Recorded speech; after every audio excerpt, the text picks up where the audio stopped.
আপনাদের এই মুহূর্তে নিয়ে যেতে চাই চট্টগ্রামে। সেখানে রয়েছেন সহকর্মী রনি দত্ত। আমরা সরাসরি এই মুহূর্তে সেখানে চলে যাচ্ছি। সেখানে ঈদের জামাত অনুষ্ঠিত হচ্ছে।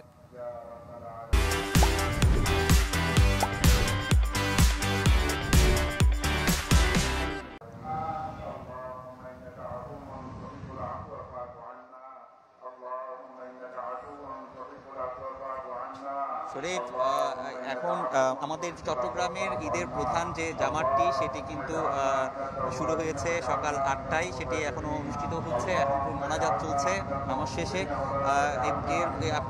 এই সিটি কর্পোরেশনের আয়োজনে এখানে এই ঈদ জামাতটি হচ্ছে চট্টগ্রামের জমিতুল ফালাহ মসজিদ ময়দানে। আপনারা দেখতে পাচ্ছেন এখানে যে ঈদের যে প্রধান জামাত ইমামতি করেছেন জমিতুল ফালাহ মসজিদের খতিব সৈয়দ আবু তালেব মোহাম্মদ আলাউদ্দিন আল কাদেরি। তো তিনি এখন যে মোনাজাত করছেন, মোনাজাত শেষে হয়তো আপনারা যে ঈদের যে কোলাকুলি সেটি হয়তো আমরা এখানে দেখাতে পারবো। এখানে দেখছেন আপনারা ঈদের যে নামাজের জন্য কিন্তু এখানে হাজারো মানুষ কিন্তু এখানে জড়ো হয়েছে এবং সেটি প্রায় 7:30 থেকেই কিন্তু এখানে 7টা থেকে 7:30টার মধ্যেই এখানে প্রচুর মানুষ এখানে যারা মুসল্লিরা তারা কিন্তু এখানে এসছেন ঈদের নামাজ তারা কিন্তু এখন আদায় করছেন। আপনারা সেটি দেখতে পাচ্ছেন। আমরা একটু দেখানোর চেষ্টা করছি যে এখানে যে ঈদের প্রধান জামাতের জিমামতি করছেন জমিতুল ফালাহ মসজিদের খতিব সৈয়দ আবু তালেব মোহাম্মদ আলাউদ্দিন আল কাদেরি, তার নিজে মোনাজাত করছেন। সেই মোনাজাতটি আমরা আসলে একটু দেখানোর চেষ্টা করছি আপনাদের।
আপনারা দেখছেন এই যে মুহূর্তে মোনাজাত শেষ হয়েছে, এখন ঈদের যে কোলাকুলি সেটি আসলে আপনাদেরকে দেখানোর চেষ্টা করবো। বিভিন্ন দেশ রাজনৈতিক কর্মীরা, রাজনৈতিক নেতারা তারা এখানে এসেছেন, রাজনৈতিক নেতা কর্মীরা, বিভিন্ন বিশিষ্ট জনেরা এখানে কিন্তু এসেছেন। তারা কিন্তু ঈদের যে কোলাকুলি সেটি কিন্তু এখানে আদায় করছেন।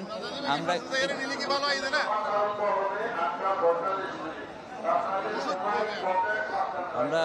এখানে চট্টগ্রামে আমরা এখানে দেখছি যে এখানে এই মুক্তিযুদ্ধ উপদেষ্টা তিনি ফারুকী আজম তিনি যেমন রয়েছেন, ঢাকায় প্রধান যে ঈদ জামাত রয়েছে সেখানে প্রধান উপদেষ্টা আসলে সেখানে উপস্থিত হয়েছেন। তো এখন আমরা একটু আসলে দেখানোর চেষ্টা করছি ঈদের কোলাকুলির শেষে তাদের যে বক্তব্য, আসলে ঈদের যে মত বিনিময় বা ঈদের যে কৌশল বিনিময় সেগুলো হয়তো আমরা একটু দেখানোর চেষ্টা করব। আপনারা দেখতে পাচ্ছেন দর্শক।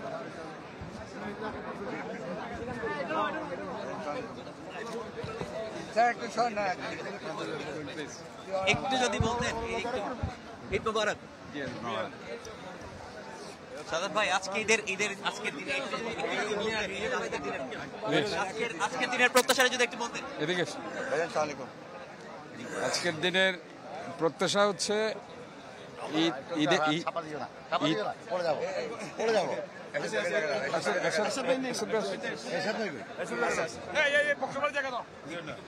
ঈদ অর্থ খুশি, এবং এই খুশিটা আমরা চাই যে সবার মধ্যে যাতে ছড়িয়ে পড়ুক, এবং এখানে যে একটা বৈষম্য যাতে না থাকে, ধনী দরিদ্র এবং সর্বস্তরের মানুষের মাঝে ঈদের যে আবিধানিক অর্থ খুশি, এটা যাতে আমরা ছড়িয়ে দিতে পারি, এটাই হচ্ছে আজকের দিনে আমাদের প্রত্যয়। এবং আমরা সবাই মিলে এই শুধুমাত্র চট্টগ্রাম শহর নয়, সারা বাংলাদেশের দল মত নির্বিশেষে, জাতি ধর্ম বর্ণ নির্বিশেষে আমরা যাতে সবাই ঐক্যবদ্ধভাবে একটি দুর্নীতিমুক্ত সমৃদ্ধশালী বাংলাদেশ গড়ার প্রত্যয়ে আমরা সবাই যাতে কাজ করতে পারি, এটাই হোক আজকের দিনের প্রত্যয়। এবং আমরা চট্টগ্রামের, আমি সিটি কর্পোরেশনের মেয়র নয়, সেবক হিসাবে বলতে চাই যে আজকে জলাবদ্ধতা আমাদের মূল চ্যালেঞ্জ। এটার জন্য আমাদের শহরকে সুন্দর রাখতে হবে, পরিষ্কার রাখতে হবে। ময়লা আবর্জনা, পলিথিন, প্লাস্টিক, ককশিট আমরা কোনো জায়গায় ফেলবো না, আমরা সুনির্দিষ্ট ডাস্টবিনে ফেলবো এবং শহরকে সুন্দর পরিচ্ছন্ন আমরা রাখবো। ধন্যবাদ। জি, এই যে আমরা দীর্ঘদিন পর একটা মুক্ত পরিবেশে ঈদ উদযাপন করছি, এটাই আমাদের জন্য অনেক বড়। এই ঈদের উৎসব যাতে একদিনে শেষ না হয়, সারা জীবনের জন্য বাংলাদেশ যাতে এই উৎসবের একটা আমেজ থাকে, এটাই সকলের কাছে আমাদের কামনা। ধন্যবাদ।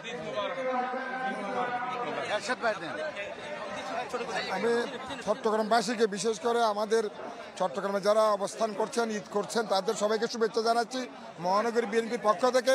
আমরা চাই ঈদে সবাই খুশিতে থাকুক।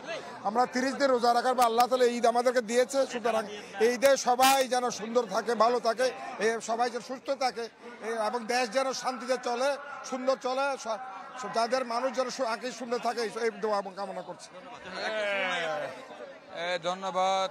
রহমত নাজাত মাগফিরাতের এক মাস সিয়াম সাধনার পরে আমরা যে ঈদ, এই ঈদ আমাদের সমস্ত মুসলিম উম্মার জন্য, বাংলাদেশের সকল নাগরিকের জন্য আনন্দের বার্তা বয়ে আনুক, এটাই প্রত্যাশা। সবাইকে ধন্যবাদ। আসসালামু আলাইকুম। ঈদ মোবারক। ধন্যবাদ আপনাকে। শরীফ, আপনি দেখছেন যে চট্টগ্রামের যে ঈদের যে প্রধান জামাত, যে নামাজ, সেটি কিন্তু শেষ হয়েছে এবং এরপরে যে ঈদের কুশল বিনিময় করছেন বিশিষ্ট জনরা সবাই মিলে এখানে কুশল বিনিময়টা করছে। তো এই ছিল এখানকার সবশেষ অবস্থা। শরীফ।